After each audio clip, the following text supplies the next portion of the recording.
Thank you, Matt, for the Thank you, Matt, for the thoughtful song selection, and also for your patience. So, apologize for being here late, but I am here. So, if you were here this morning, we talked about creation. We discussed Genesis 1 and 2.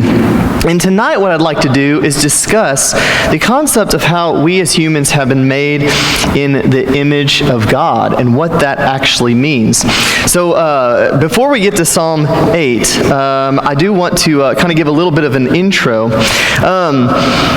In the wee hours of a September morning in 1931, two individuals who would later become famous as arguably the greatest fantasy writers of their time entered into a dialogue about the power of story and Christianity that would eventually lead to the conversion moment for one of these individuals.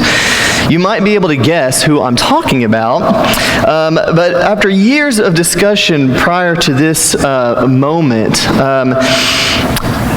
C.S. Lewis, who was a professed atheist and denouncer of God, was convinced by J.R.R. Tolkien, of all people, that the stories concerning Christ and found in the Bible were actually true. This is a true story. Tolkien actually converted C.S. Lewis to Christianity. And afterwards, we all know the rest of the story, right? Lewis and Tolkien went on to begin journeys as writers of some of the greatest fantasy that we know today. They were pioneers in the genre, and they also embedded and made their faith integral parts of the works that they wrote, both in very different ways. But there's no doubt that Christianity and their faith was imbued within the creations of fiction that they made.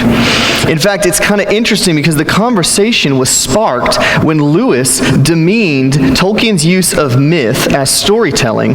He called his stories lies, even though they're breathed with silver. And it's kind of funny because Tolkien, in his very literary way, decided that his response to C.S. Lewis was to write a poem. So he writes this poem, and the poem is called Mythopoeia, which basically means myth maker. So he writes this long poem, and he sends it to Lewis.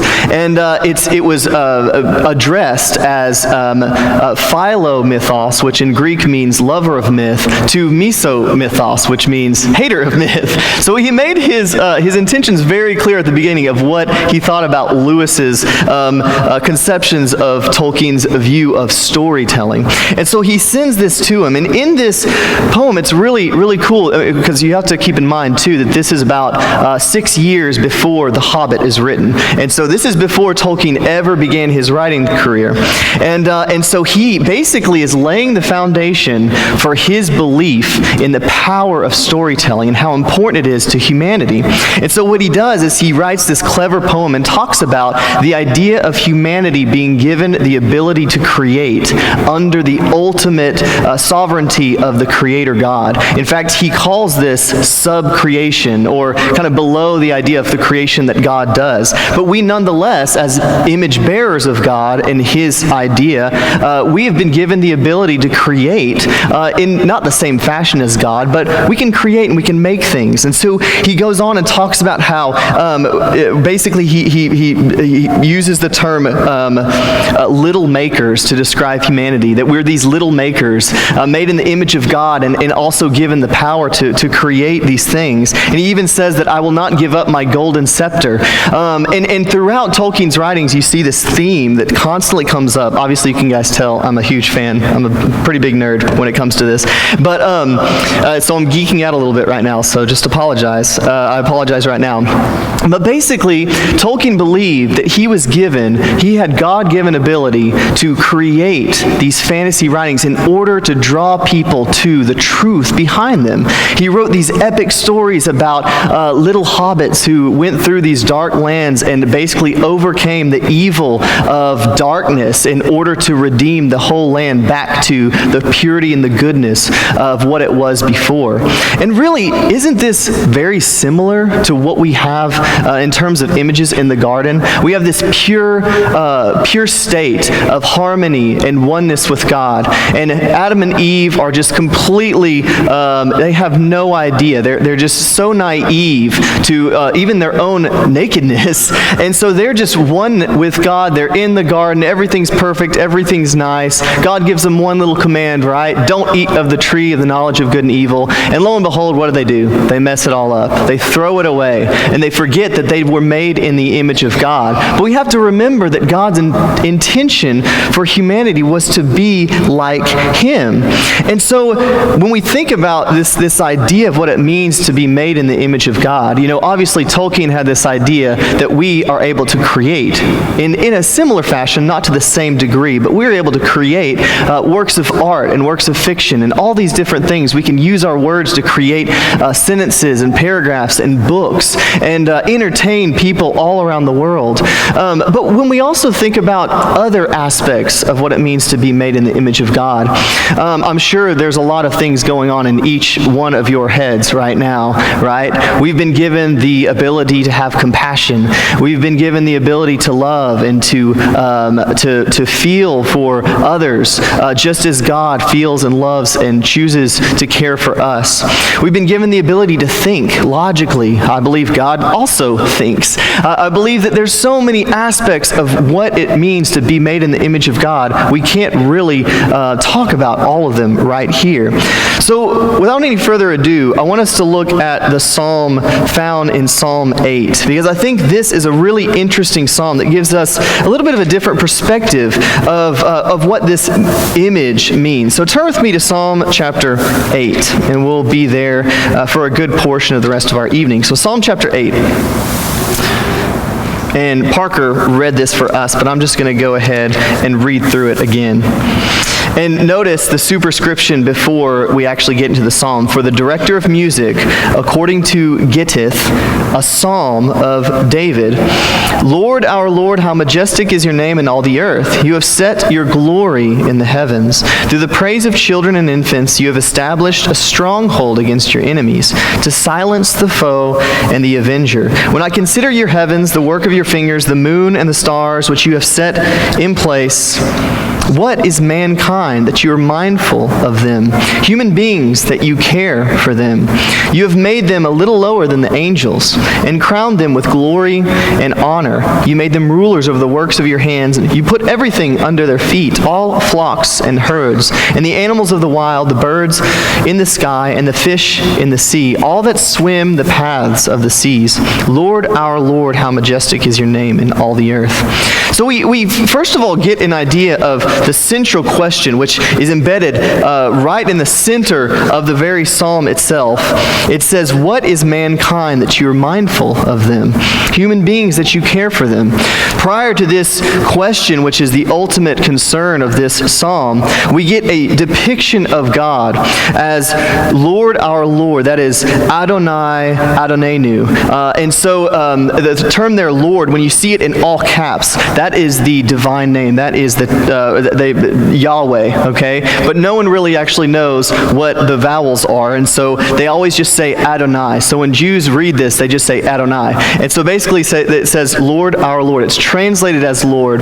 But by repeating that phrase, it's clarifying who this Lord is. It's the God, it's our God. This is the God of the people of Israel. And so immediately, when the Hebrew people were reading the psalm, they knew immediately this is for our people. This is for our worship. This is for our services. This is for our understanding of the God who has chosen us. And then he goes on and says, how majestic is your name in all the earth.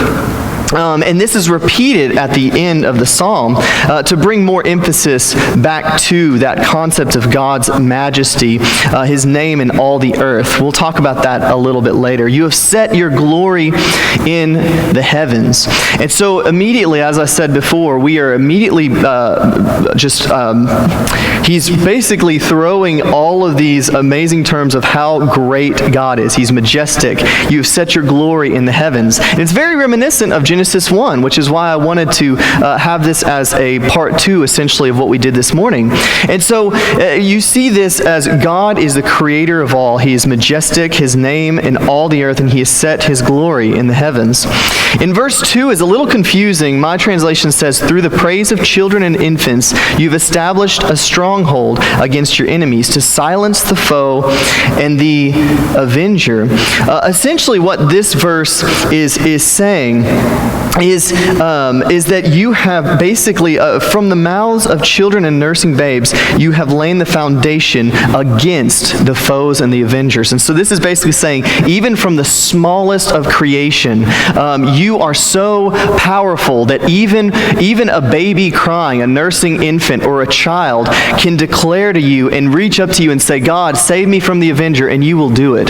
This is an interesting concept that we don't talk a lot about, but we find this throughout a lot of Psalms, where the psalmist is basically calling on God to commit acts of justice on behalf of the righteous. And so many psalmists, or many psalms, depict this concept of, I am righteous, I am godly, I am serving you, and because you are my God, and you show yourself through the works that you do, you need to justify me. You need to commit acts of justice against those who are sinning against me. And so over and over again in the Psalms, you get different degrees of this, but you get this concept of the righteous being able to go to God and petition and say, these are the bad things that are happening to me, God. Where are you? Why aren't you showing up? And why aren't you committing acts of justice against those who have sinned against me? And that seems kind of like a foreign concept to us as Christians, because sometimes, obviously, the message of Christ was to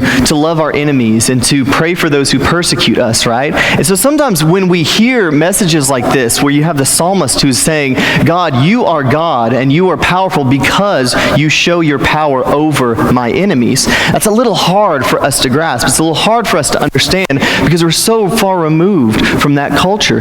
But a very important part of the God that the Israelites worshipped was a just God, and a God who showed who he was by his power and his authority, even over those who were antagonistic and completely opposed to the believers at that time. And so the Psalms were a form of expression. It was a way for them to say, God, if you are truly God, act, show who you are, show us who you are. And that seems like a very, very bold prayer for us, because I think sometimes as Christians, for us to assume that God is just going to act on any aspect of our parts because we are so fallen, we're so messed up, it's hard for us to even think of asking something like that. But for the psalmist, this was a very, very common way for the Israelite people, for the Hebrew people, to call upon God and to get him to basically act on their behalf and act on their righteousness. And so, and mind you, when you actually look at the prayer that Jesus gives on the cross, he actually quotes Psalm 22 and says, my God, why have you forsaken me? Later on in that psalm, you find some very similar verbiage, some very similar words of the psalmist there is attributed to David, actually calling on God to take care of his enemies. And so even Jesus on the cross uses a form of a psalm similar to this, calling upon God to commit justice on his behalf, even in the midst of being crucified. And yet he even says he's directing it to God in that instance. But the fact that this is even used in the New Testament, I think is very interesting. And I think oftentimes what we fail to do by studying the Psalms in this way is we fail to see that there are ways that God can handle our requests. And I think the end of most of these forms of Psalms, they're called laments. The end of most of them end in a praise to God. And ultimately, whether it ends up God stepping in and committing justice on behalf of the psalmist or not, the end of almost every psalm, save one, there's one that doesn't end very well.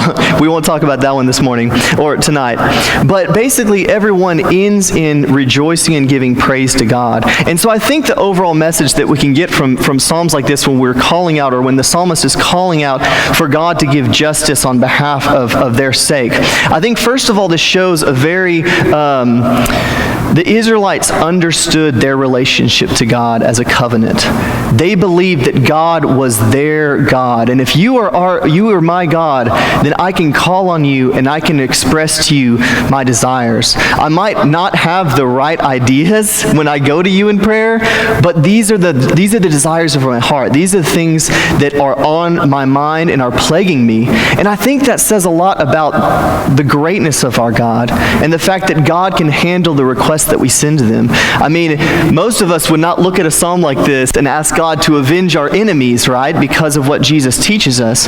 But the Hebrew people believed that they were in such a close-knit covenantal relationship with God that they could ask these requests of God, and they believed with all of their heart that God would perform and He would act on their behalf. So I wouldn't say that this is necessarily a question of their faith. I think, in fact, they believed God was so powerful that He could act on their behalf, and actually made these bold requests because they believed God would do what He says He would do, and He would protect and keep that covenant relationship true. And so here we see this instance of the evidence of God's power and authority in relation to how He silences the foe and the avenger. In verse 3, when I consider your heavens, the work of your fingers, the moon and the stars which you have set in place, what is mankind? So he's reflecting on who humanity is. What is mankind in relation to the greatness of your creation? How often have you gone out in the middle of the night with all the stars? Maybe not in the city, but if you live out in the country, gone out in the middle of the night and you've gone out and seen all the stars before you, and you look up and you think, there's no way a God, there's no way something other than God created this, right? You're just in awe of the creation. And so he begins this question in mindfulness of what God has done within creation.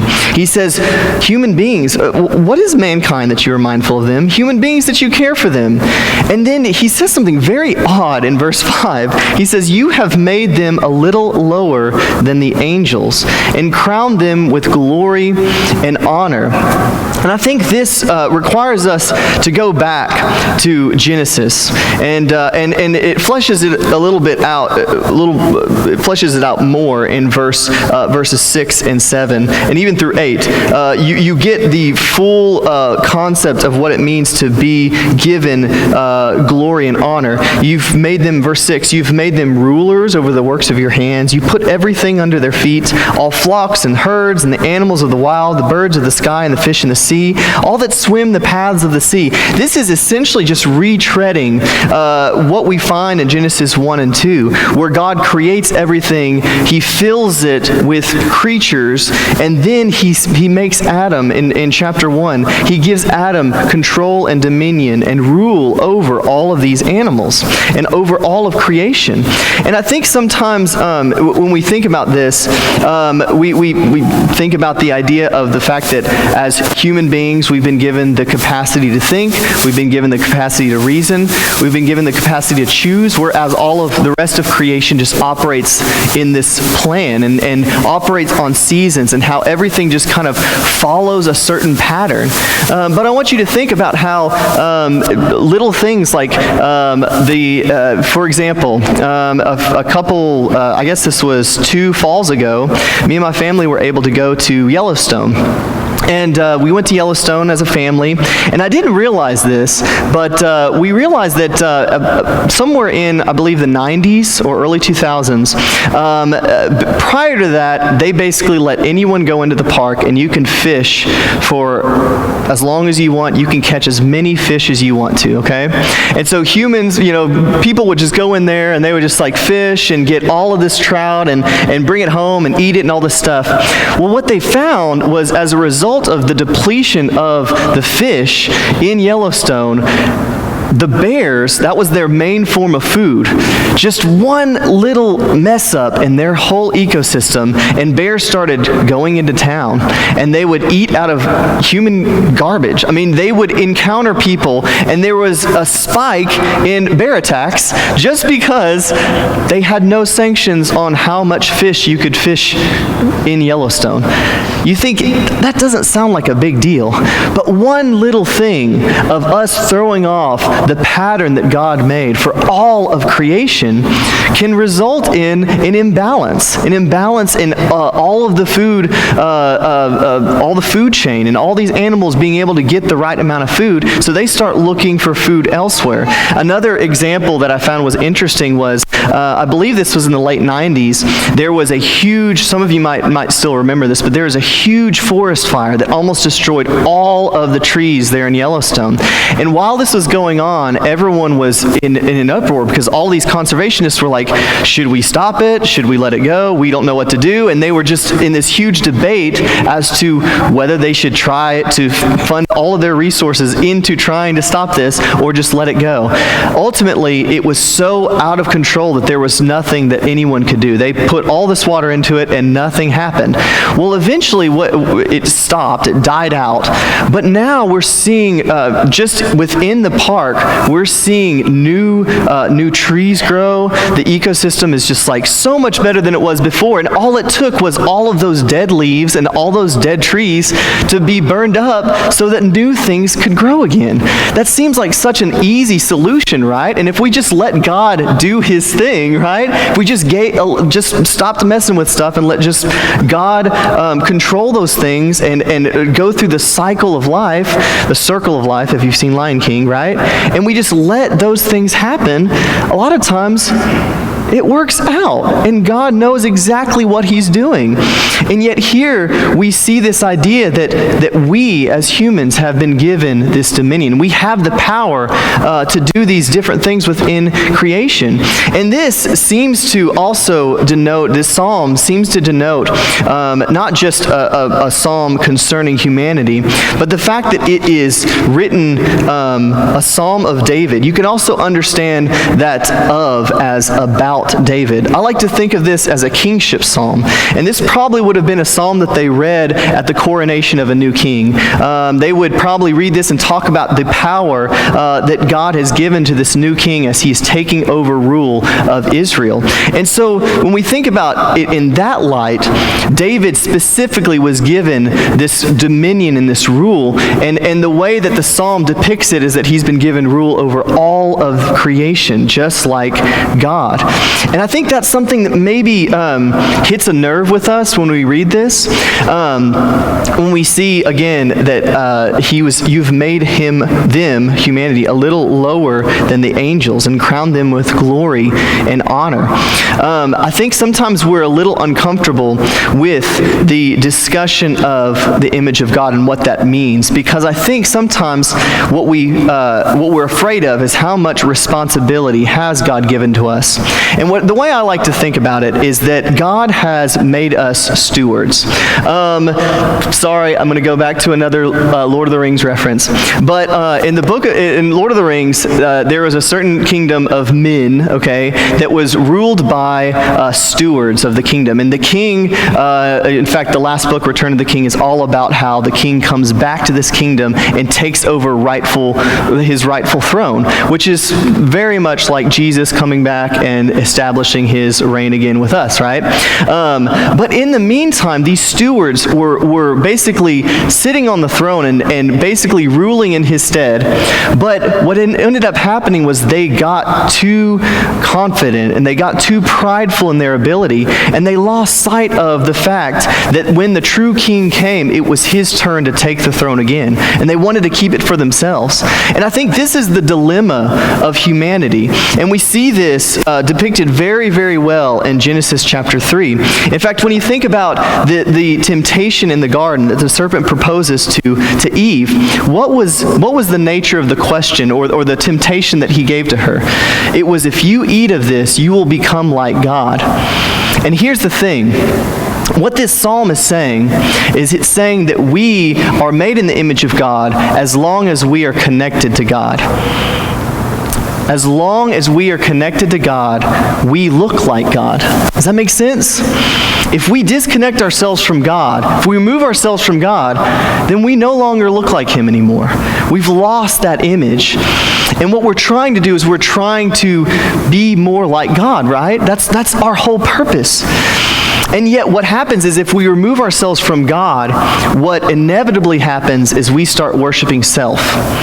In fact, when we look at that one line of deception, Eve took of that fruit because she thought, well, you know what? Maybe I will be more like Him. Maybe I'll become God. And that's all it takes, right? That's all it takes for us to go down a path that eventually leads us to pride, to arrogance, to worshiping self rather than God Himself. And so I strongly believe that what this psalm is saying is that when we are connected to God, when we truly worship Him and put Him as Lord over all of creation, I think then God sees us and He gives us things to be responsible for. He gives us things to be stewards over. Many of us in this congregation have a lot of material possessions, and especially compared to the rest of the world. And I would venture to say that if God saw all of the things that you have, He would ask, what are you doing with those things for my kingdom? What are you doing to use those, to be good stewards of those things? And it doesn't have to just be material possessions. It could be your time.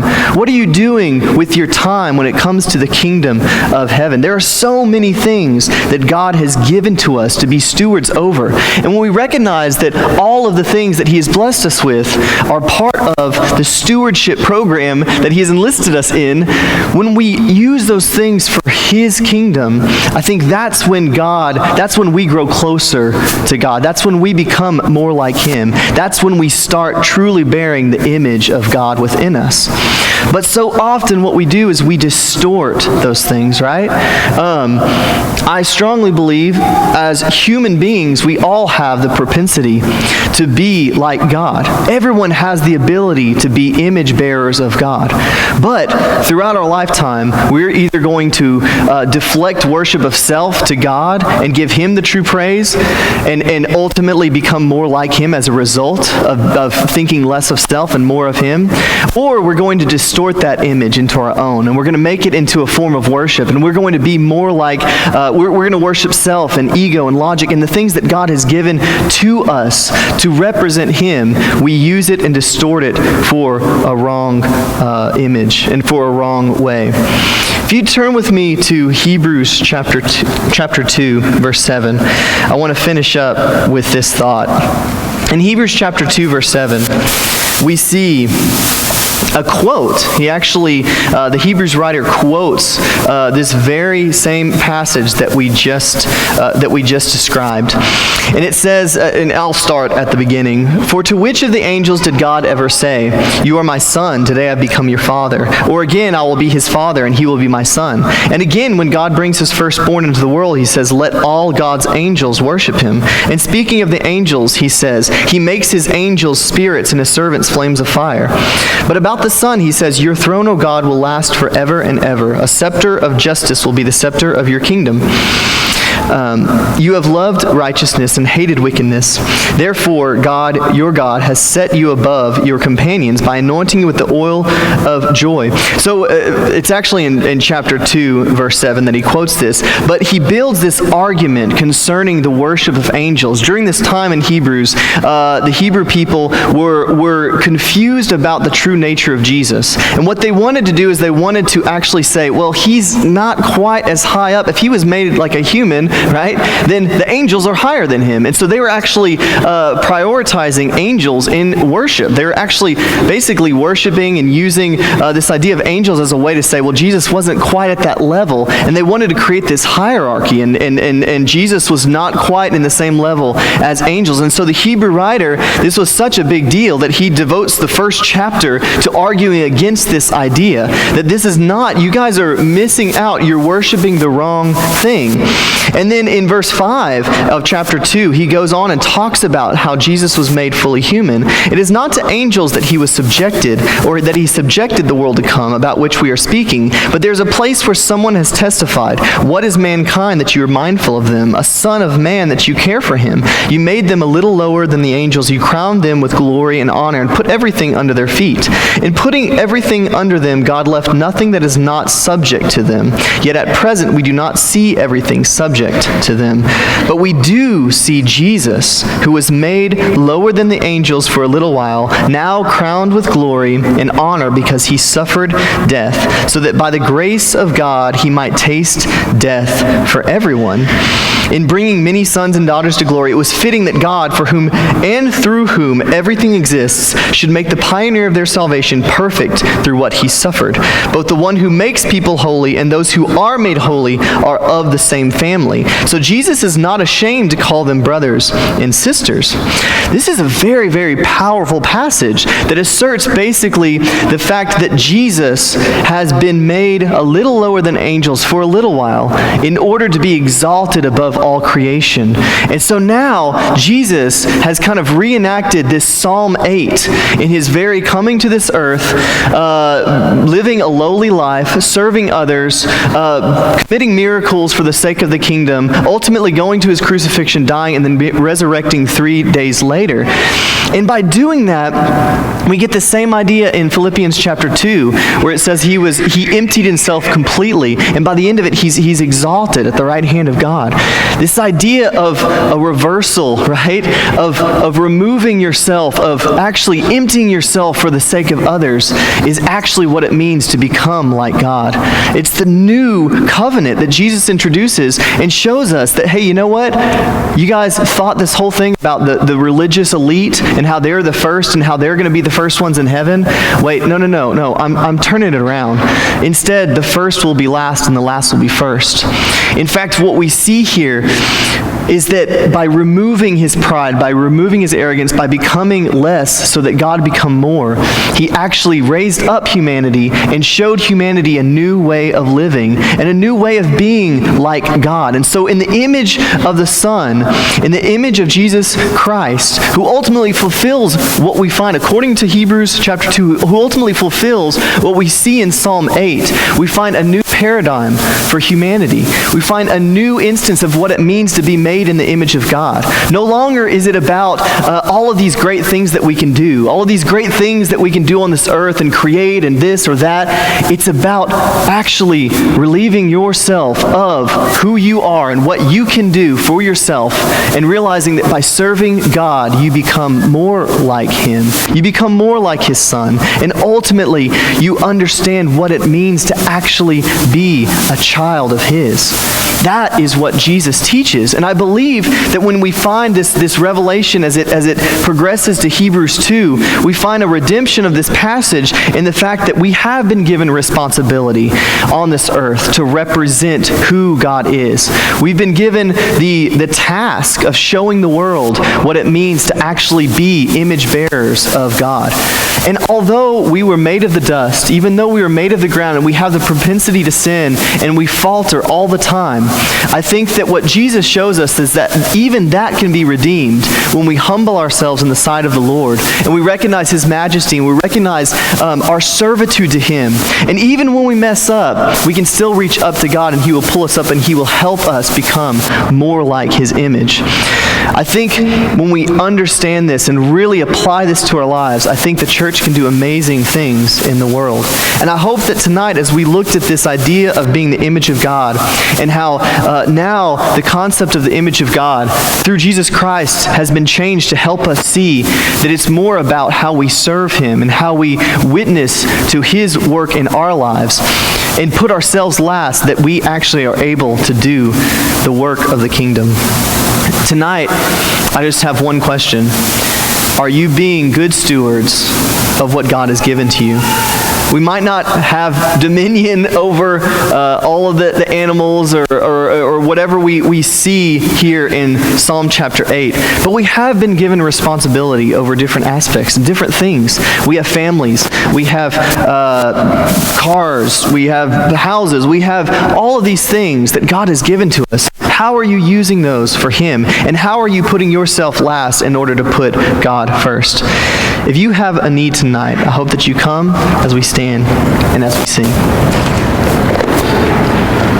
Oh, for a closer walk.